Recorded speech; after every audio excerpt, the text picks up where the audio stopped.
ಹೋಂಡಾ ಅರ್ಪಿಸುತ್ತಿದೆ mega summer offer ನಲ್ಲಿ discount ಗಳ ಸುರಿಮಳೆ. ನಿಮ್ಮ ಕನಸಿನ ಬೈಕ್ ಗಳ ಮೇಲೆ ಅತ್ಯಾಕರ್ಷಕ ಡಿಸ್ಕೌಂಟ್.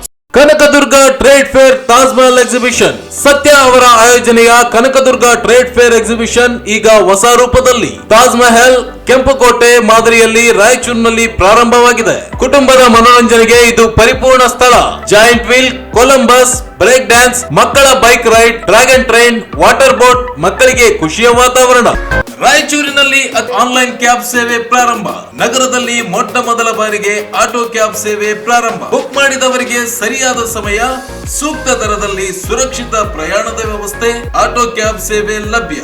ನಮಸ್ಕಾರ, ಮೆಗಾ ವಾರ್ತೆಗಳಿಗೆ ಸ್ವಾಗತ. ಮೊದಲಿಗೆ ಹೆಡ್ಲೈನ್. ಮುನ್ನೂರು ಕಾಪು ಸಾಂಸ್ಕೃತಿಕ ಬೆಳ್ಳಿ ಹಬ್ಬದ ಅಂಗವಾಗಿ ಕ್ರಿಕೆಟ್ ಪಂದ್ಯಾವಳಿ. ಯುವಕರು ಆರೋಗ್ಯ ರಕ್ಷಣೆಗೆ ಕ್ರೀಡೆಗಳಲ್ಲಿ ತೊಡಗಿ ಎ ಪಾಪರೆಡ್ಡಿ. ಮಾಜಿ ಸೈನಿಕರಿಂದ ತಿರಂಗ ಯಾತ್ರೆ. ಆಪರೇಷನ್ ಸಿಂಧೂರ್ ಯಶಸ್ಸಿಗೆ ಮಾಜಿ ಸೈನಿಕರ ಮೆಚ್ಚುಗೆ. ಒಳ ಮೀಸಲು ಜಾತಿ ಗಣತಿಗೆ ಸರ್ವರ್ ಸಮಸ್ಯೆ. ಕಾಲಾವಕಾಶ ವಿಸ್ತರಿಸಲು ಕೆಪಿ ಅನಿಲ್ ಕುಮಾರ್ ಆಗ್ರಹ. 2 ಮನೆಗಳ್ಳತನ. ಅಂತರ್ ಜಿಲ್ಲಾ ಕಳ್ಳನ ಬಂಧನ. 8 ಲಕ್ಷ ರೂಪಾಯಿ ಮೌಲ್ಯದ ಚಿನ್ನಾಭರಣ ವಶ. ಮತ್ತು ಮಹಾನಗರ ಪಾಲಿಕೆಯಿಂದ ಸ್ವಚ್ಛತೆಗೆ ಯಂತ್ರಗಳ ಬಳಕೆ ಕುರಿತು ಪ್ರಾತ್ಯಕ್ಷತೆ ಮೂಲಕ ಮಾಹಿತಿ. ಈಗ ವಾರ್ತೆಗಳ ವಿವರ. ಮುನ್ನೂರು ಕಾಪು ಸಮಾಜದ ಯುವಕರು ಮಾನಸಿಕ ಹಾಗೂ ದೈಹಿಕವಾಗಿ ಸದೃಢರಾಗಲು ಕ್ರೀಡಾ ಚಟುವಟಿಕೆಗಳಲ್ಲಿ ಭಾಗವಹಿಸಬೇಕು ಎಂದು ಮುನ್ನೂರು ಕಾಪು ಸಮಾಜದ ಮುಖಂಡ ಹಾಗೂ ಮಾಜಿ ಶಾಸಕ ಎ ಪಾಪರೆಡ್ಡಿ ಸಲಹೆ ನೀಡಿದರು. ಅವರಿಂದು ನಗರದ ರಾಜೇಂದ್ರಗಂಜ್ ರೈತ ಭವನದ ಹತ್ತಿರ ಮುನ್ನೂರು ಕಾಪು ಸಮಾಜದ ವತಿಯಿಂದ ಹಮ್ಮಿಕೊಂಡಿದ್ದ 25ನೇ ವರ್ಷದ ಮುಂಗಾರು ಸಾಂಸ್ಕೃತಿಕ ರಾಯಚೂರು ಬೆಳ್ಳಿ ಹಬ್ಬ ಪ್ರಯುಕ್ತ ಮುಂಗಾರು ಕಾಪು ಸಮಾಜದ ಪ್ರೀಮಿಯರ್ ಕ್ರಿಕೆಟ್ ಲೀಗ್ಸ್ ಪಂದ್ಯಾವಳಿಗೆ ಚಾಲನೆ ನೀಡಿ ಮಾತನಾಡಿದರು. ಜಿಲ್ಲೆಯಲ್ಲಿ ಮುನ್ನೂರು ಕಾಪು ಸಮಾಜ ಎಲ್ಲಾ ರಂಗಗಳಲ್ಲಿ ಗುರುತಿಸಿಕೊಂಡು ಈಗ ಕ್ರೀಡಾ ಸ್ಪರ್ಧೆಯಲ್ಲಿ ಉತ್ತಮ ಸ್ಥಾನಮಾನ ಪಡೆದುಕೊಂಡಿದೆ. ಇಂದಿನ ಸಮಾಜದ ಯುವಕರು ಕ್ರೀಡೆಯಲ್ಲಿ ತೊಡಗಿಸಿಕೊಳ್ಳುವ ಮೂಲಕ ಕ್ರೀಡಾ ಮನೋಭಾವನೆ ಬೆಳೆಸಿಕೊಳ್ಳಬೇಕು. ಮುನ್ನೂರು ಕಾಪು ಸಮಾಜ ಯುವಕರು ಎಲ್ಲಾ ಸಮುದಾಯಗಳೊಂದಿಗೆ ಅನನ್ಯ ಬಾಂಧವ್ಯ ಹೊಂದಬೇಕು ಎಂದರು. ಸ್ಪರ್ಧೆಯಲ್ಲಿ ಸೋಲು ಗೆಲುವು ಸಹಜ, ಆದರೆ ಕ್ರೀಡಾ ಸ್ಪರ್ಧೆಯಲ್ಲಿ ಪಾಲ್ಗೊಳ್ಳುವುದೇ ದೊಡ್ಡ ಶಕ್ತಿ. ಸೋಲು ಗೆಲುವು ಎರಡೂ ಒಂದೇ, ಅದನ್ನು ಪ್ರತಿಯೊಬ್ಬ ಕ್ರೀಡಾಪಟು ಸಮಾನಾಗಿ ಸ್ವೀಕರಿಸಬೇಕೆಂದು ತಿಳಿಸಿದರು. ಇಂದಿನ ನಮ್ಮ ಪೂರ್ವಜರು ಕೇವಲ ಕೃಷಿಯಲ್ಲಿ ತೊಡಗಿಸಿಕೊಂಡಿದ್ದರು, ಆದರೆ ನಮ್ಮ ಸಮಾಜ ಶೈಕ್ಷಣಿಕ, ಆರ್ಥಿಕ, ರಾಜಕೀಯ ಹಾಗೂ ಸಾಮಾಜಿಕವಾಗಿ ಬಲಿಷ್ಠ ಸಮಾಜವಾಗಿ ಗುರುತಿಸಿಕೊಂಡಿದೆ ಎಂದು ತಿಳಿಸಿದರು. ಮುಂಗಾರು ಸಾಂಸ್ಕೃತಿಕ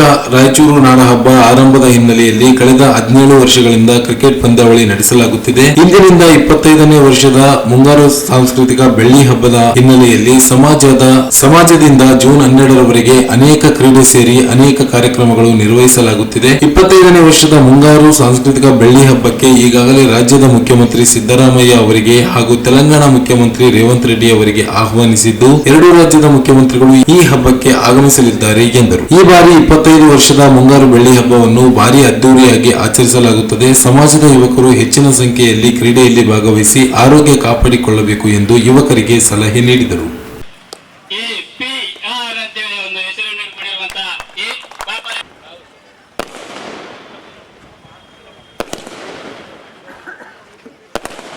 ಒಳಗಡೆ ಬರಬೇಕು.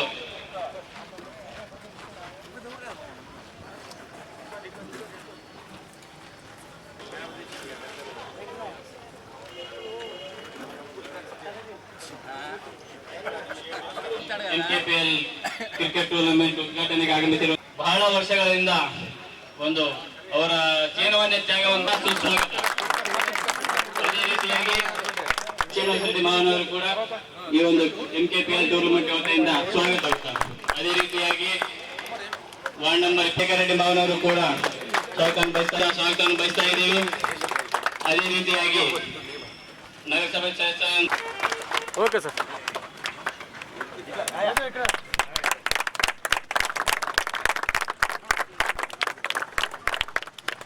ಒಂದ್ ಸೆಕೆಂಡ್ ಅಷ್ಟೇ ನಿಂದ್ರಿ ಸರ್.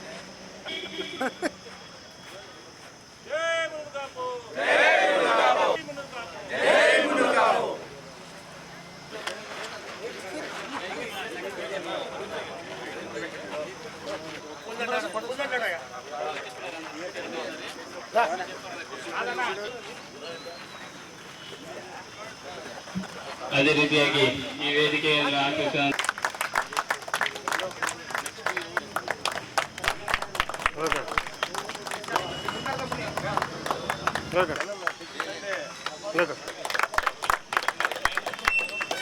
ಮಹೇಂದ್ರ ಭಾई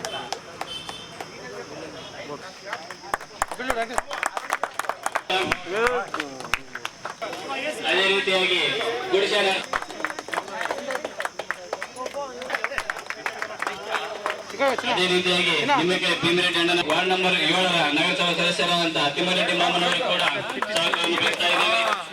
ಅದೇ ರೀತಿಯಾಗಿ ನಮ್ಮ ಮುನ್ನೂರು ಸಮಾಜದ ಕ್ರೀಡಾಂಗಣದ ಅಧ್ಯಕ್ಷರಾದಂತಹ ಬಂಗಿ ನರಸರೆಡ್ಡಿ ಮಾಮನವರು ಕೂಡ ಸ್ವಾಗತ.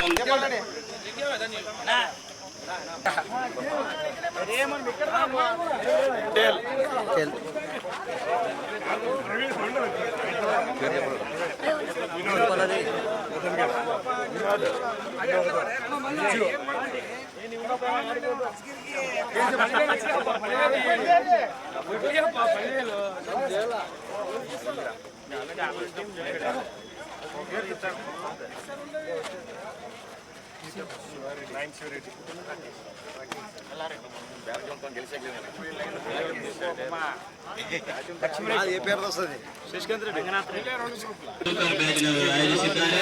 ಬಹಳ ಅದ್ಭುತವಾಗಿ ಈ ಒಂದು ಟೂರ್ನಮೆಂಟ್ ಅನ್ನು ಕಾರ್ಯನಿರ್ವಹಿಸ್ತಾರೆ ಅವರು. 2 ಬಾರಿ ಈ ಒಂದು ಟೂರ್ನಮೆಂಟ್ ಅನ್ನು ನಡೆಸಿಕೊಟ್ಟಿದ್ರು. ಅದೇ ರೀತಿಯಾಗಿ ಇನ್ನು ಹೆಚ್ಚಿನ ವಿಶ್ವಾಸವನ್ನು ಇಟ್ಟಿದ್ದಾರೆ.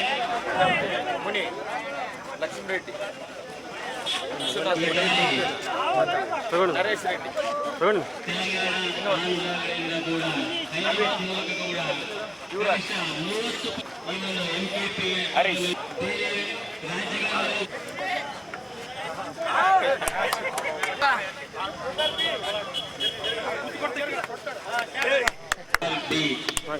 win the toss, elected to bat first. ಈ ಕ್ರೀಡಾಂಗಣ ಕಂಪ್ಲೀಟ್ ಮುನ್ನೂರು ಕಾಪು ಸಮಾಜ ಯುವಕರಿಗಾಗಿ ಹೆಲ್ಪ್ ಮಾಡಿದಂತಾಗಿದೆ. ಪ್ರತಿದಿನವೂ ಯಾವುದಾದ್ರೂ ಒಂದು ತವರ್ಮೆಂಟ್ ಇರ್ತದೆ. ಇದು ಉತ್ತಮವಾದಂಥ ಕೆಲಸ. ಇಂಥ ಉತ್ತಮವಾದ ಕೆಲಸವನ್ನು ನಾವು ಮುನ್ನೂರು ಕಾಪು ಸಮಾಜದ ಮಕ್ಕಳು ಮಾಡಬೇಕಾಗಿದೆ. ಯಾಕಂದರೆ ನಾವು ಈ ರಾಯಚೂರಲ್ಲಿ ಸ್ಪೋರ್ಟ್ಸ್ನಲ್ಲಿ ಮುನ್ನೂರು ಕಾಪು ಸಮಾಜ ಯಾವಾಗಲೂ ಪ್ರಥಮ ಸ್ಥಾನದಲ್ಲಿದೆ. ಅಂತಹ ಕೆಲಸವನ್ನು ಈಗ ಬರುವಂಥ ಯುವಕರು ಮತ್ತೆ ಮಾಡಬೇಕಾಗಿದೆ. ಈ ಒಂದು ಕೆಲಸವನ್ನು ಮಾಡುವಂಥ ಎಲ್ಲ ಯುವಕ ಬಂಧುಗಳನ್ನು ಹೃದಯ ಅಭಿನಂದನೆ ಸಲ್ಲಿಸ್ತೇನೆ. ಅದರ ಜೊತೆಗೆ ಹೋದ ಸಲ ಏನು ಕ್ರಿಕೆಟ್ನಲ್ಲಿ ಗೆದ್ದಂಥ ಜನರಿಗೆ ಸೋತಂಥ ಜನರಿಗೆ ಜಗಳಗಳಾದವು ಅಂತ ಕೇಳಿದೆ. ಆ ಥರ ಆಗಬಾರ್ದು. ಇದು ಸಮಾಜದಲ್ಲಿ ಎಲ್ಲರೂ ಅನ್ಯೋನ್ಯದಿಂದ ಇರಬೇಕು. ಇದು ಒಂದು ಕ್ರೀಡಾ ಆಟ ಇದೆ. ಸೋತವನು ಗೆದ್ದವನು ಅಷ್ಟೇ ಸಂತೋಷ ಪಡಬೇಕು. ಗೆದ್ದರೆ ನಕ್ಕಂತ ಹೋಗ್ಬೇಕು, ಸೋತ್ರೆ ಅಳಕಂತ ಹೋಗ್ಬೇಕಂತ ಇದು ಕ್ರೀಡೆ ಹೇಳ್ತಾ ಇಲ್ಲ. ನೀವು ನೋಡಿರಬೇಕು. ನಾನು 3 ಸಲ MLA ಸೋತರು ನಕ್ಕಂತ ಬಂದಿದ್ದೇನೆ. ನಾನು ಎಂದೂ ಅಳಲಿಲ್ಲ. ಅವರು ಮಾಡಿಲ್ಲ, ಇವರು ಮಾಡಿಲ್ಲ, ಅವನು ಈ ಥರ ಮಾಡಿದಂತ ಎಂದು ಆ ಥರ ಮಾತಾಡಲಿಲ್ಲ. ಕ್ರೀಡಾಪಟುವಾಗಿ ಸಂತೋಷದಿಂದಿರಬೇಕು. ಕ್ರೀಡೆಯಲ್ಲಿ ಭಾಗವಹಿಸದೆ ಭಾಳ ದೊಡ್ಡದು. ಯಾವ ಕ್ರೀಡೆಯಲ್ಲಿ ಬಂದು ನಾವು ಭಾಗವಹಿಸ್ತೀವಲ್ಲ ಅದೇ ನಮ್ಮ ಶಕ್ತಿ. ಗೆಲ್ಲಲೇಬೇಕಂತಿಲ್ಲ, ಸೋಲು ಗೆಲುವು ಎರಡು ಒಂದೇ. ಅಂತಹ ಮನೋಭಾವನೆ ನೀವೆಲ್ಲರೂ ಬೆಳೆಸ್ಕೊಳ್ಬೇಕು. ಸೋತಾಗ ಅವನು ಗೆದ್ದ ಮುಂಚೆ ಜಗಳ ಆಡೋದು, ಅವನ ಮನೆಗೆ ಹೋಗೋದು, ಅವನು ಬೇಯೋದು, ಈ ಥರ ಮಾಡೋದ್ರಿಂದ ಕ್ರೀಡೆಗೆ ಅವಮರ್ಯಾದೆ ಆಗ್ತದೆ. ನಾವು ಮಾಡಿದಂಥ ಈ ಕ್ರೀಡೆಗೆ ಅವಮರ್ಯಾದೆ ಆಗ್ತದೆ. ಯಾಕಂದರೆ ನಾವು ಕ್ರೀಡಾಪಟುಗಳು ಎಲ್ಲವೂ ಒಂದೇ ಥರ ನೋಡಬೇಕಾಗ್ತದೆ. ಅಂತಹ ವ್ಯವಸ್ಥೆಯಲ್ಲಿ ನೀವು ಬದುಕಬೇಕು. ಏನು ಮನೆಗೆ ಹೋದ್ಮೇಲೆ ನಾನು ಸೋತೆ ಅವನು ಇದು ಮಾಡಿದಂಥ ಅಂತಲ್ಲಿ ಜಗಳ ಆದರೆ ಸಮಾಜಕ್ಕೂ ಕೆಟ್ಟ ಹೆಸರು, ನಿಮಗೂ ಕೆಟ್ಟ ಹೆಸರು ಆಗ್ತದೆ. ಈ ಸಮಾಜ ಇಡೀ ರಾಯಚೂರು ನಗರದಲ್ಲಿ, ಇಡೀ ರಾಯಚೂರು ಜಿಲ್ಲೆಯಲ್ಲಿ ಉತ್ತಮ ಸ್ಥಾನವನ್ನು ಪಡೆದಿದೆ.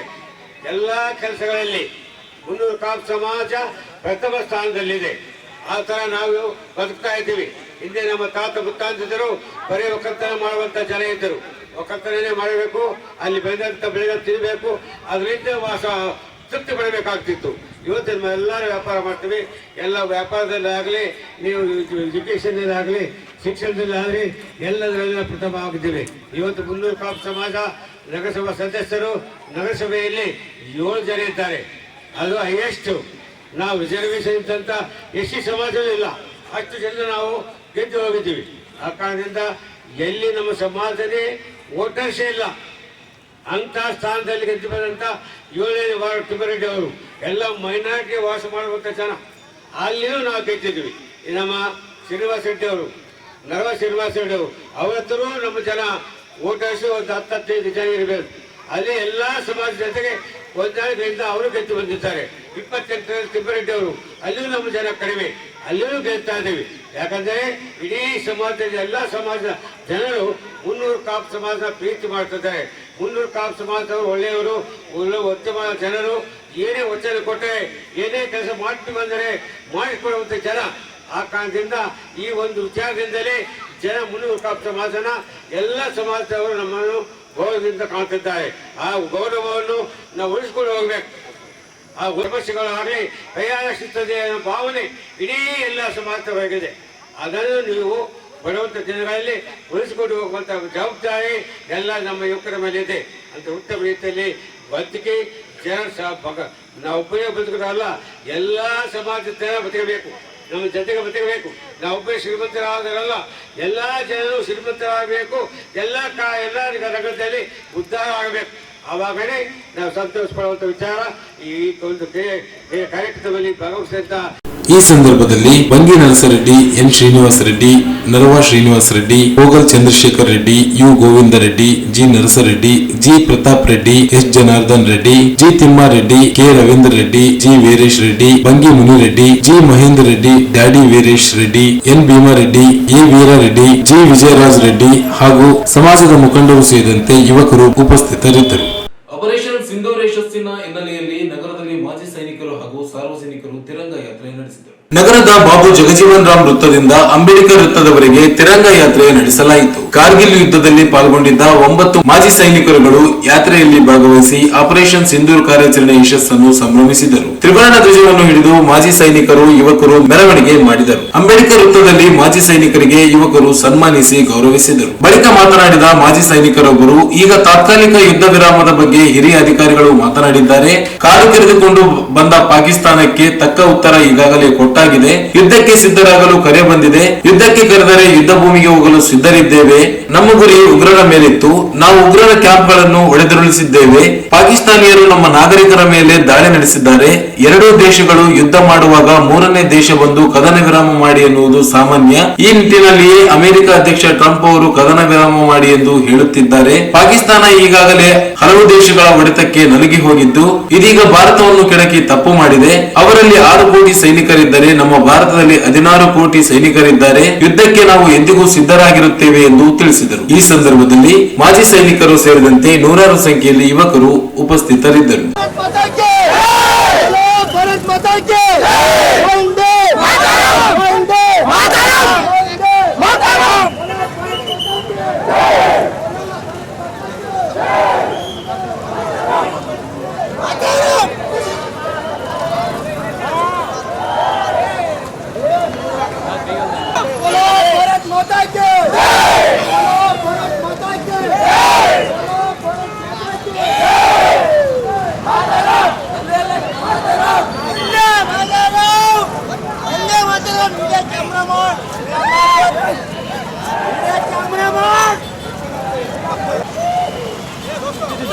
हमें भी आएंगे भाई, आता नहीं।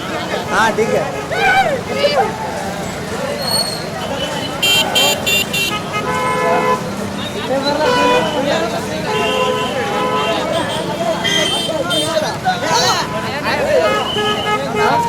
भारत माता की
ಫ್ಲಾಗ್ ಮರ್ಚಿಬಿಡಿ ಅಂತ ಫ್ಲಾಗ್ ಮರ್ಚಿಬಿಡಿ बोलो भारत माता की बोलो भारत माता की वंदे वंदे जय जवान जय किसान जय जवान जय किसान सर ಒಂದು ಜರಗಲ್ಲ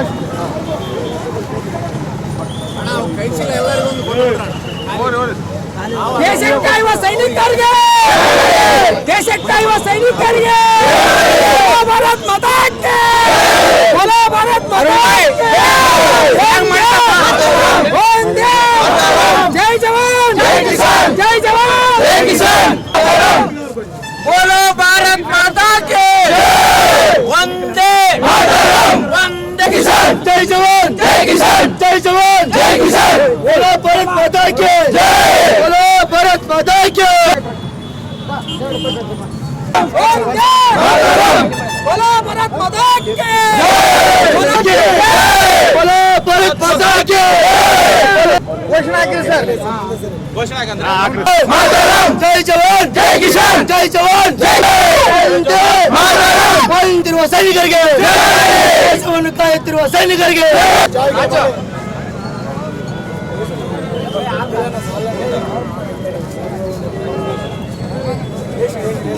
ಈಗ ಜಾಹೀರಾತು.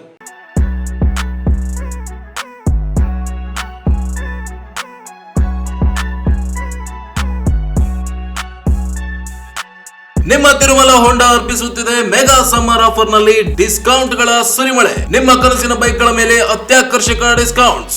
Activa 110cc 125cc Dio 110cc 125cc smart key scooter ಗಳಿಗೆ 5,000 ರಿಯಾಯಿತಿ. ಶೈನ್ 100cc ಹಾಗೂ ಲಿಯೋ 110cc ಗೆ 5,000 ವರೆಗಿನ ಭಾರಿ ಡಿಸ್ಕೌಂಟ್. SB 160 ಹಾರ್ನೆಟ್ ಮತ್ತು CB 200 ಗಳ ಮೇಲೆ 15,000 ವರೆಗಿನ ಭಾರಿ ರಿಯಾಯಿತಿ. ಇದು ಕೇವಲ ಬೇಸಿಗೆ ಆಫರ್, ಲಿಮಿಟೆಡ್ ಸ್ಟಾಕ್. ತಡ ಮಾಡಬೇಡಿ. ಈ ಆಫರ್ ಗಳು ರಾಯಚೂರು ಸೇರಿ ಮಾನ್ವಿ, ದೇವದುರ್ಗ, ಸಿರವಾರ, ಗಬ್ಬೂರು ಹಾಗೂ ಪೋತ್ನಾಳ್ ಶೋರೂಮ್ ಗಳಲ್ಲಿ ಲಭ್ಯ. ಹೆಚ್ಚಿನ ಮಾಹಿತಿಗಾಗಿ ಸಂಪರ್ಕಿಸಿ ತಿರುಮಲ ಹೋಂಡಾ, ಗೋಶಾಲ ರಸ್ತೆ, ರಾಯಚೂರು. ಮೊಬೈಲ್ ಸಂಖ್ಯೆ 9443835032.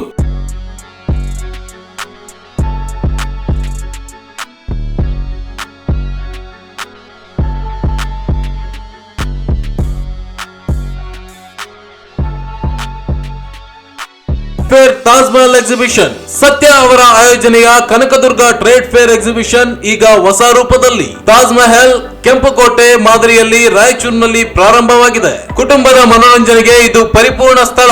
Joint wheel, Columbus, break dance, ಮಕ್ಕಳ bike ride, dragon train, water boat, ಮಕ್ಕಳಿಗೆ ಖುಷಿಯ ವಾತಾವರಣ. ಮಹಿಳೆಯರಿಗೆ ಶಾಪಿಂಗ್ ಉತ್ಸವ, bangles, earrings, hair bands, home needs, kitchenware, dry fruits, fancy bags ಎಲ್ಲವೂ ಲಭ್ಯ. ಪುರುಷರ ಉಡುಪು, ಮಕ್ಕಳ ಆಟಿಕೆಗಳು, ಎಲ್ಲರಿಗೂ ಇಷ್ಟವಾಗುವ ಸ್ಥಳ ಇದು ಮಾತ್ರ. Chat Bhandar, panipuri, aloo twister, popcorn, sugar candy, ice cream, Mysore bajji ಸೇರಿ ಎಲ್ಲಾ ವಿಧದ ಊಟದ ರುಚಿ. ಮನಸ್ಸು ಉಲ್ಲಾಸ. ಒಮ್ಮೆ ಬಂದರೆ ಮತ್ತೆ ಬಾರದಿರಲಾರಿರಿ. ಹಿಂದೆ ಭೇಟಿ ನೀಡಿ. Kanakadurga trade fair Taj Mahal exhibition. ಸ್ಥಳ Walkat ground, Basaveshwara circle, Reliance mart ಹತ್ತಿರ, ರಾಯಚೂರು.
ಆನ್ಲೈನ್ ಕ್ಯಾಬ್ ಸೇವೆ ಪ್ರಾರಂಭ.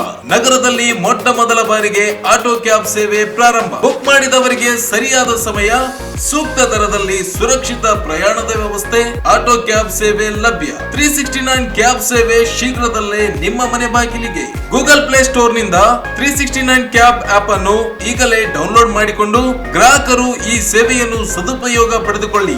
ಹಿಂದೆ ಸಂಪರ್ಕಿಸಿ 369 auto cabs, first floor, Anusha complex, Navodaya medical college ಎದುರುಗಡೆ, ಮಂತ್ರಾಲಯ ರಸ್ತೆ, ರಾಯಚೂರು. ಹೆಚ್ಚಿನ ಮಾಹಿತಿಗಾಗಿ ಸಂಪರ್ಕಿಸಿ ಮೊಬೈಲ್ ಸಂಖ್ಯೆ 988 697 5566.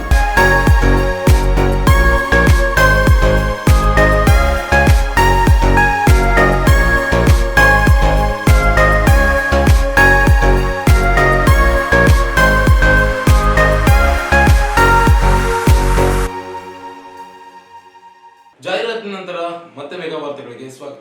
ಪರಿಶಿಷ್ಟ ಜಾತಿಗಳ ಒಳ ಮೀಸಲಾತಿಗಾಗಿ ನ್ಯಾಯಮೂರ್ತಿ ನಾಗಮೋಹನ್ ದಾಸ್ ಏಕಸದಸ್ಯ ಆಯೋಗದಿಂದ ಪ್ರಾರಂಭವಾಗಿರುವ ಗಣತಿ ಕಾರ್ಯ ಸರ್ವರ್ ಸಮಸ್ಯೆಯಿಂದಾಗಿ ಆಮೆ ವೇಗದಲ್ಲಿ ನಡೆಯುತ್ತಿದ್ದು, ಕೂಡಲೇ 1 ವಾರ ಕಾಲಾವಕಾಶ ವಿಸ್ತರಿಸಬೇಕು ಎಂದು ಮಾದಿಗ ಮೀಸಲಾತಿ ಹೋರಾಟ ಸಮಿತಿಯ ಜಿಲ್ಲಾ ಪ್ರಧಾನ ಕಾರ್ಯದರ್ಶಿ ಕೆಪಿ ಅನಿಲ್ ಕುಮಾರ್ ಆಗ್ರಹಿಸಿದರು. ಅವರಿಂದು ಮಾಧ್ಯಮಗೋಷ್ಠಿ ಉದ್ದೇಶಿಸಿ ಮಾತನಾಡಿ, ಮೇ 5ರಿಂದ ಪ್ರಾರಂಭವಾಗಿರುವ ಜಾತಿ ಗಣತಿಯಲ್ಲಿ ಮೊಬೈಲ್ ಆಪ್ ಮೂಲಕ ಕುಟುಂಬದ ಮಾಹಿತಿಯನ್ನು ದಾಖಲಿಸಬೇಕಿದೆ. ಆದರೆ ತಾಂತ್ರಿಕ ಸಮಸ್ಯೆಯಿಂದ ಆಪ್ ಕಾರ್ಯನಿರ್ವಹಿಸುತ್ತಿಲ್ಲ. ಕುಟುಂಬ ವರ್ಗದ ಮಾಹಿತಿ ದಾಖಲು ಮಾಡಲು ಸಾಧ್ಯವಾಗುತ್ತಿಲ್ಲ. ಮೇ 10ರಂದು ಜಿಲ್ಲೆಯಲ್ಲಿ ಒಂದೇ ಒಂದು ಕುಟುಂಬ ಮಾಹಿತಿ ದಾಖಲಿಸಲು ಆಗಿಲ್ಲ. ಆಧಾರ್ ಸಂಖ್ಯೆ ಹಾಗೂ ಜಾತಿ ಪ್ರಮಾಣದ ಮಾಹಿತಿಯು ಆಪ್ ಸ್ವೀಕರಿಸುತ್ತಿಲ್ಲ. ಸಮೀಕ್ಷೆ ಪ್ರಾರಂಭವಾಗಿ 6 ದಿನಗಳು ಕಳೆದರೂ ನಿರೀಕ್ಷಿತ ಮಟ್ಟದಲ್ಲಿ ಗಣತಿ ನಡೆದಿಲ್ಲ. 1 ವಾರ ಕಾಲಾವಕಾಶ ವಿಸ್ತರಿಸಲು ಮೇ 12ರಂದು ಜಿಲ್ಲಾಧಿಕಾರಿಗಳಿಗೆ ಮನವಿ ಸಲ್ಲಿಸಲಾಗುತ್ತದೆ ಎಂದರು. ಮೇ 19ರಿಂದ ಬೂತ್ ಮಟ್ಟದಲ್ಲಿ ಸಮೀಕ್ಷೆ ನಡೆಯಲಿದೆ. ಎಲ್ಲರೂ ಹೋಗಿ ಮಾಹಿತಿ ನೀಡಲು ಸಾಧ್ಯವಾಗದೆ ಹೋಗಬಹುದು. ಕಾರಣ ಮನೆ ಮನೆ ಸಮೀಕ್ಷೆಯೇ ವ್ಯವಸ್ಥಿತವಾಗಿ ನಡೆಯುವಂತೆ ಮಾಡಲು ಜಿಲ್ಲಾಡಳಿತ ಮತ್ತು ಆಯೋಗ ಮುಂದಾಗಬೇಕಿದೆ. 350 ಕುಟುಂಬಗಳಿಗೆ ಒಬ್ಬ ಗಣತಿ ಶಿಕ್ಷಕರನ್ನು ನೇಮಿಸಲಾಗಿದೆ. ಸರ್ವರ್ ಸಮಸ್ಯೆಯಿಂದ ಗಣತಿ ನಡೆಯದೆ ಇರುವುದರಿಂದ ಹೆಚ್ಚುವರಿ ಗಣತಿದಾರರನ್ನು ನೇಮಿಸಿ ಗಣತಿ ವೇಗ ಹೆಚ್ಚಿಸಬೇಕು ಎಂದು ಜನಾರ್ದನ್ ಹಳ್ಳಿಬೆಂಚಿ ಮಾತನಾಡಿ, ಒಂದು ಕುಟುಂಬದ ಮಾಹಿತಿ ಸಂಗ್ರಹಿಸಲು ಅರ್ಧ ಗಂಟೆಗೂ ಹೆಚ್ಚು ಸಮಯ ಬೇಕಾಗುತ್ತದೆ. ಸರ್ವರ್ ಸಮಸ್ಯೆಯಿಂದ ಕುಟುಂಬಗಳ ಅಪೂರ್ಣ ಮಾಹಿತಿ ಪಡೆಯುವಂತಾಗಿದೆ. ಒಂದೇ ಕುಟುಂಬದಲ್ಲಿ ಬೇರೆ ಬೇರೆ ರೇಷನ್ ಕಾರ್ಡ್ಗಳಿರುವ ಮಾಹಿತಿ ದಾಖಲಾಗುತ್ತಿಲ್ಲ. ಆಧಾರ್ ಸಂಖ್ಯೆ ನಮೂದಿಸಿದರೂ ಆಪ್ ಲೋಡ್ ಆಗುತ್ತಿಲ್ಲ. ಕೂಡಲೇ ತಾಂತ್ರಿಕ ಸಮಸ್ಯೆ ನಿವಾರಿಸಬೇಕು ಎಂದು ಮನವಿ ಮಾಡಿದರು. 35 ವರ್ಷಗಳಿಂದ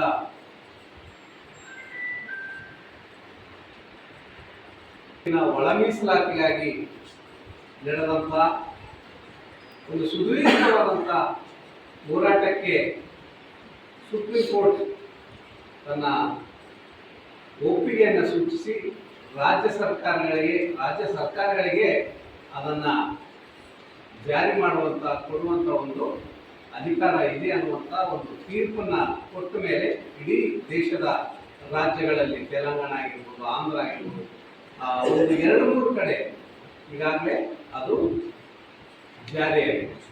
ಬಟ್ ಕರ್ನಾಟಕದಲ್ಲಿ ನಾಗಮೋಹನ್ ದಾಸರವರ ನ್ಯಾಯಮೂರ್ತಿ ಇವರ ಒಂದು ನೇತೃತ್ವದಲ್ಲಿ ಏಕಸದಸ್ಯ ಆಯೋಗ ರಚನೆಯಾಗಿ ಅದು ಇವತ್ತು ರಾಜ್ಯದಲ್ಲಿ ನಿಖರವಾದಂಥ ಒಂದು ದತ್ತಾಂಶ ಇಲ್ಲ.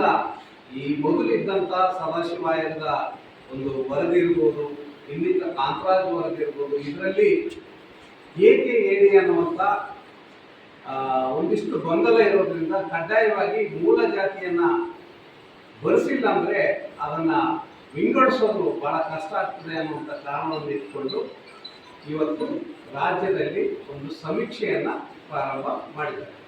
ಮೇ 5ರಿಂದ ಪ್ರಾರಂಭ ಆಗಿದೆ. ಇದು ನಮಗೆ ಒಂದು ಈ ಸಲದ ಒಂದು ವರದಿ ನಿಖರವಾದಂಥ ಒಂದು ವರದಿ ಹೊರಬರ್ತದೆ ಅನ್ನುವಂಥ ಒಂದು ಸಂಪೂರ್ಣ ಭರವಸೆ ಇತ್ತು. ಆದರೆ ಕೆಲವು ತಾಂತ್ರಿಕ ತೊಂದರೆಗಳಿಂದ ಈ ಸಮೀಕ್ಷೆ ತುಂಬಾ ಆಮೆಗತಿಯಲ್ಲಿ ಹೋಗ್ತಾ ಇದೆ. ಬಹಳ ಮುಖ್ಯವಾಗಿ ಸರ್ವರ್ ಪ್ರಾಬ್ಲಮ್ ಇದೆ.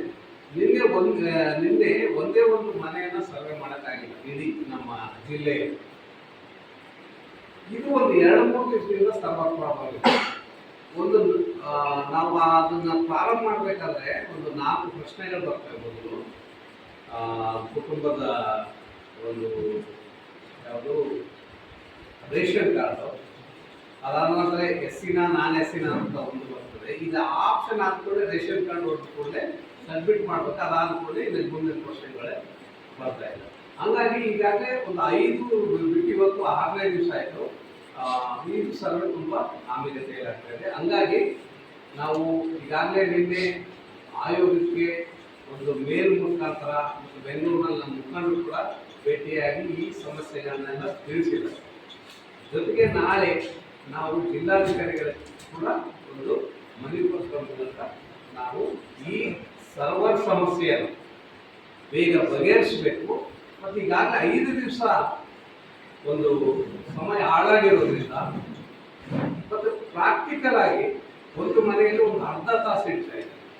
ಒಂದು ಅರ್ಧ ಸರ್ವೆ ಆದಮೇಲೆ ಅದು ರೌಂಡ್ ತಿರುಗಿ ಮತ್ತೆ ಮೊದಲಿಂದ ತುಂಬುವಂಥ ಪ್ರಶ್ನೆ ಬರ್ತದೆ. ಹಂಗಾಗಿ ಇದಕ್ಕೆ ಇನ್ನೊಂದಿಷ್ಟು ಕಾಲಾವಕಾಶವನ್ನ ಕನಿಷ್ಠ 17ಕ್ಕೆ ಇದನ್ನ ಮುಕ್ತಾಯ ಮಾಡಬೇಕಂತಿದ್ದಾರೆ. ಅದನ್ನ ಇನ್ನೊಂದು 1 ವಾರಗಳ ಕಾಲ ಇದನ್ನ ಮನೆ ಸರ್ವೆಯನ್ನ ಬಹಳ ಮುಂದುವರಿಸಬೇಕು. 17ರ ನಂತರ ಕೂಡ ಬೂತ್ ಮಟ್ಟದಲ್ಲಿ ಕೂತ್ಕೊಂಡು ಅವರು ಜನರೇ ಬಂದು ಅಲ್ಲಿ ಬರ್ಸುವಂತ ಅಂದ್ರೆ 19ರಿಂದ 3 ದಿವಸಗಳ ಕಾಲ ಅದನ್ನು ಕೂಡ ಅವಕಾಶ ಕೊಟ್ಟಿದ್ದಾರೆ. ಅದು ಪ್ರಾಕ್ಟಿಕಲ್ ಆಗಿ ಅಷ್ಟು ಕರೆಕ್ಟ್ ಆಗಿ ಆಗೋದಕ್ಕೆ ಸಾಧ್ಯ ಆಗೋದಿಲ್ಲ. ಈಗ ಎಲೆಕ್ಷನ್ ಸಂದರ್ಭಗಳು ಬೇರೆ, ಮನೆಗೆ ಚೀಟಿ ಕೊಟ್ಟಿರ್ತಾರೆ, ಅದೆಲ್ಲ ಆಗ್ತದೆ.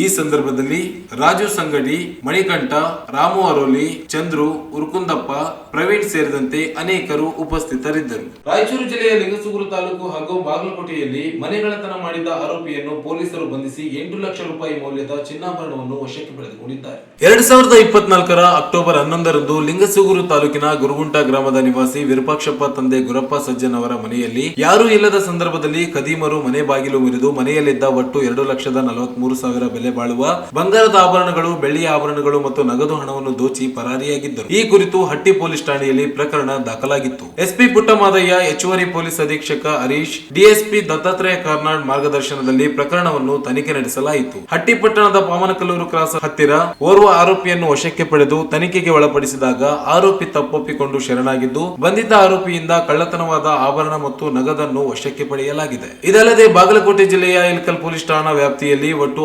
3,61,747 ಮೌಲ್ಯದ ಚಿನ್ನಾಭರಣ ಹಾಗೂ ನಗದು ಸೇರಿ ಆರೋಪಿಯಿಂದ ಒಟ್ಟು 8 ಲಕ್ಷ ಮೌಲ್ಯದ 80.32 ಗ್ರಾಂ ಬಂಗಾರದ ಆಭರಣಗಳು ಜಪ್ತಿ ಮಾಡಿಕೊಂಡು ಆರೋಪಿಯನ್ನು ನ್ಯಾಯಾಂಗ ವಶಕ್ಕೆ ನೀಡಲಾಗಿದೆ. ಆರೋಪಿತನ ಮತ್ತು ಕಳ್ಳತನ ಪ್ರಕರಣ ಪತ್ತೆ ಹಚ್ಚುವಲ್ಲಿ ಹಟ್ಟಿ ಪೊಲೀಸ್ ಠಾಣೆಯ police inspector Hosakerappa, PSI K Dharmanna, ASI Sheikh Rehman ಹಾಗೂ ಸಿಬ್ಬಂದಿ ನಾರಾಯಣ್, ಬಸವರಾಜ್, ವಿಶ್ವನಾಥ್, ವಿಜಯ, ಅಮರೇಶ್, ಶರಣಬಸವ, ನಾಗಾರ್ಜುನ ಹಾಗೂ ಅಜೀಂ ಪಾಷಾ ಒಳಗೊಂಡ ವಿಶೇಷ ತಂಡದ ಕಾರ್ಯಕ್ಕೆ ಜಿಲ್ಲಾ ಪೊಲೀಸ್ ವರಿಷ್ಠಾಧಿಕಾರಿ ಪುಟ್ಟಮಾದಯ್ಯ ಪ್ರಶಂಸೆಯನ್ನು ವ್ಯಕ್ತಪಡಿಸಿದ್ದಾರೆ.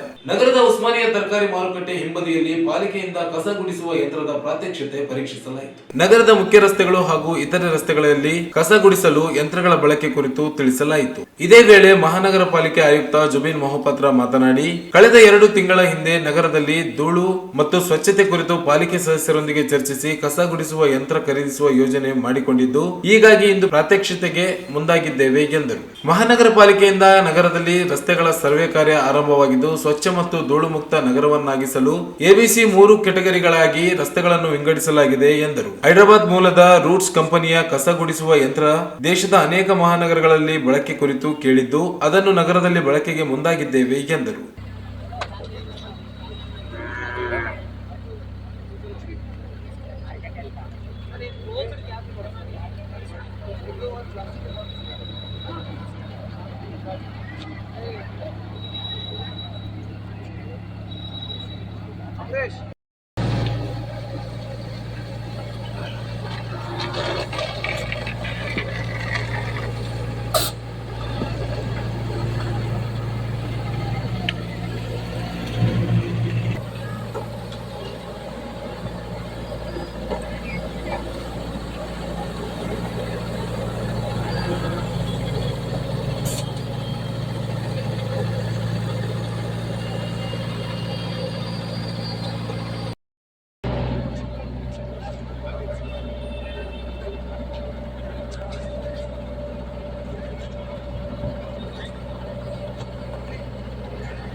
ಇದರಲ್ಲಿ ಎರಡು ಮೋಡ್ ಇದೆ, ಒಂದು ಸೆಲ್ಫ್ ಪ್ರೊಫೈಲು, ಒಂದು ಟ್ರಕ್ ಮೌಂಟ್ ಇದೆ. ಇದನ್ನು ಟ್ರಕ್ ಮೌಂಟ್ ಮಷೀನ್ ಸೆಪರೇಟಾಗಿ ಕೂರಿಸ್ತಾರೆ. ಇನ್ನೊಂದು ಇದೆ ಸೆಲ್ಫ್ ಪ್ರೊಫೈಲ್.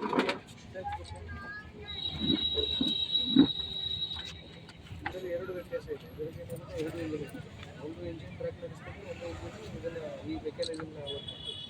ಇದರಲ್ಲಿ ಏನಾಗುತ್ತೆ, ಒಂದೇ ಇಂಜಿನಲ್ಲಿ ಎರಡು ಇಂಜಿನ್ ಆಗುತ್ತೆ. ಡಿಫ್ರೆನ್ಸ್ ಏನು, ಇದನ್ನು ಒಂದು ನಮಗೆ ಇರುವುದಿಲ್ಲ.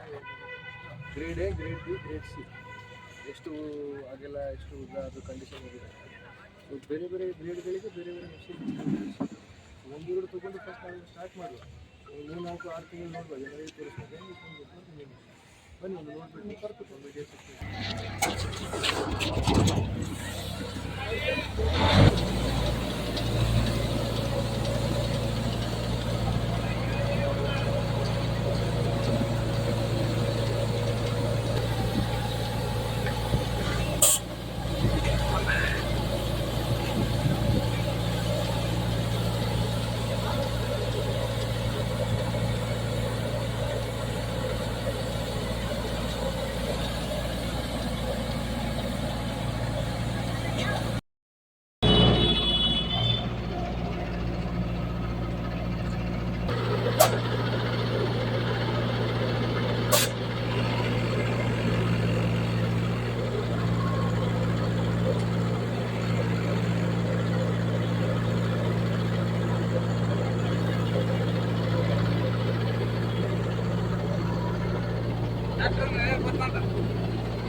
ನಮಸ್ಕಾರ. ಸೊ ಇವತ್ತು ನಮ್ಮೆಲ್ಲರಿಗೂ ಗೊತ್ತಿರೋ ಹಾಗೆ ಈಗ ಮಹಾನಗರ ಪಾಲಿಕೆ ಆಗಿದ್ದೀವಿ ರಾಯಚೂರು. ಮತ್ತು ಸ್ವಚ್ಛತೆ ಬಗ್ಗೆ ನಮ್ಮ ಮಹಾನಗರನ ಸ್ವಚ್ಛಗೊಳಿಸಲು ನಮ್ಮ ಇಡೀ ಮಹಾಸಭೆಯಲ್ಲಿ ಕೂಡ ಚರ್ಚೆ ಆಯಿತು. ಎಲ್ಲ ಸದಸ್ಯರು, ಅಧ್ಯಕ್ಷರು, ಉಪಾಧ್ಯಕ್ಷರು ಸೇರಿ ಮತ್ತು ನಾವು ಎಲ್ಲ ಆಡಳಿತ ವತಿಯಿಂದ ಕೂಡ ಪ್ರತಿಯೊಂದು ಪ್ರಯತ್ನವನ್ನು ಮಾಡ್ತಾಯಿದ್ದೀವಿ. ಸೊ ಸುಮಾರು ಒಂದು 2 ತಿಂಗಳಿಂದ ಈ ಒಂದು ಹೊಸ ಮಷಿನ್ ತಂದು, ಆಟೋಮ್ಯಾಟಿಕ್ ಗುಡ್ಸ್ ಮಷಿನ್ ತಂದು ಈ ಮಹಾನಗರನ ಸ್ವಚ್ಛಗೊಳಿಸಲು ಒಂದು ಯೋಜನೆಯನ್ನು ಮಾಡ್ಕೊಂಡು ಬಂದಿದ್ದೀವಿ. ಸೊ ನಮ್ಮ ಇಡೀ ಮಹಾನಗರ ಪಾಲಿಕೆ ಎಲ್ಲ ರಸ್ತೆಗಳಿಗೆ, ದಾರಿಗಳಿಗೆ, ಬೀದಿಗಳಿಗೆ ನಾವು ಸರ್ವೆ ಮಾಡ್ಕೊಂಡಿದ್ದೀವಿ. ಸೊ ನಮ್ಮ ಹತ್ರ ಈಗ 3 ಕ್ಯಾಟಗರಿ ರೋಡ್ ನಾವೇ ಗುರುತು ಮಾಡಿದ್ದೀವಿ. Category A, category B, category C. So category ಎದಲ್ಲಿ ಅತಿ ದೊಡ್ಡ ಅಗಲ ರೋಡ್ಗಳು ಇರುತ್ತೆ. ಅದೇ ರೀತಿ ಕ್ಯಾಟಗರಿ ಬಿ, ಕ್ಯಾಟಗರಿ ಸಿದಲ್ಲಿ ಲೋಕಲ್ ಸಣ್ಣ ಪುಟ್ಟ ಮಾರ್ಕೆಟ್ ರೋಡ್ಗಳು ಇರುತ್ತೆ. ಸೊ ಈ ಒಂದು ಮಷಿನ್ ಇವತ್ತು ತಾವು ನೋಡಿದ್ದೀರಿ, ರೂಟ್ಸ್ ಅಂತ ಒಂದು ಕಂಪನಿ ಇದೆ. They are based out of Hyderabad. ಮತ್ತು ಅವರು ಬೇರೆ ಬೇರೆ ಕಡೆ, ಬೇರೆ ಬೇರೆ ರಾಜ್ಯಗಳಲ್ಲಿ, ಬೇರೆ ಬೇರೆ ಮಹಾನಗರಗಳಲ್ಲಿ ಕೂಡ ಕೆಲಸ ಮಾಡ್ತಾ ಇದ್ದಾರೆ. ಸೊ ನಾವು ಅವರಿಗೂ ಮೆಹಬೂಬ್ ನಗರದಲ್ಲಿ ಇಂದ ಅವರಿಗೆ ಒಂದು ಕಾಂಟ್ಯಾಕ್ಟ್ ಮಾಡಿಕೊಂಡು ಇವತ್ತು ನಮ್ಮ ಸಾರ್ವಜನಿಕರಿಗೆ, ನಮ್ಮ ಸದಸ್ಯರಿಗೆ ಮತ್ತು ನಮ್ಮ ಅಧ್ಯಕ್ಷರ ಅಪ್ಪಣೆ ಮೇರೆಗೆ ಇವತ್ತು ಒಂದು ಡೆಮಾನ್ಸ್ಟ್ರೇಷನ್ ಇಟ್ಟಿದ್ದೀವಿ. ಸೊ ತಾವು ಎಲ್ಲರೂ ನೋಡಿದ್ದೀವಿ ಹೇಗೆ ಇದು ಸಚಿನ್ ಮೆಷಿನ್ ಕೆಲಸ ಮಾಡ್ತದೆ ಅಂತ. ಈಗಲೇ ನಾವು ಮ್ಯಾನ್ಯುವಲ್ ಆಗಿ ಕೈಯಿಂದ ಗುಡಿಸ್ತಾ ಇದ್ದೀವಿ. ಸೊ ಏನಾಗ್ತಾ ಇದೆ, ಡಸ್ಟ್ನ ನಾವು ಗುಡಿಸ್ಬಿಟ್ಟು ಆ ಡಿವೈಡರ್ ಮೇಲೆ ಇಡ್ತಾ ಇದ್ದೀವಿ, ಅಥವಾ ಒಂದು ಡಂಪ್ ಯಾರಿಗೆ ತೊಗೊಂಡೋಗಿ ಡಂಪ್ ಮಾಡ್ತಾ ಇದ್ದೀವಿ. ಬಟ್ ಆದರೂ ಗಾಳಿ ಬಂದರೆ ಅದನ್ನು ಅಗೇನ್ ಹಾರಿ ನಮ್ಮ ರೋಡ್ಗೆ ಬರ್ತಾ ಇದೆ. ಮತ್ತೆ ಸೆಕೆಂಡ್ ಡೇ ಸೇಮ್ ಕೆಲಸ ಮಾಡಬೇಕಾಗುತ್ತೆ. ಈ ಥರ ಮಷೀನು ನಾವು ಹೊಸ ಹೊಸ ವೈಜ್ಞಾನಿಕ ಪದ್ಧತಿಗಳು ಒಳಪಡಿಸಿದಲ್ಲಿ ಏನಾಗುತ್ತೆ, ಈ ಡಸ್ಟ್ನ ನಾವು ಸಚಿಂಗ್ ಮಾಡಿಕೊಂಡು ಒಂದು ಜಾಗದಿಂದ ಡೈರೆಕ್ಟಾಗಿ ಲ್ಯಾಂಡ್ಫಿಲ್ ಸೈಡ್ಗೆ ಟ್ರಾನ್ಸ್ಫರ್ ಮಾಡಲಿಕ್ಕೆ ಸಾಧ್ಯ ಆಗುತ್ತೆ.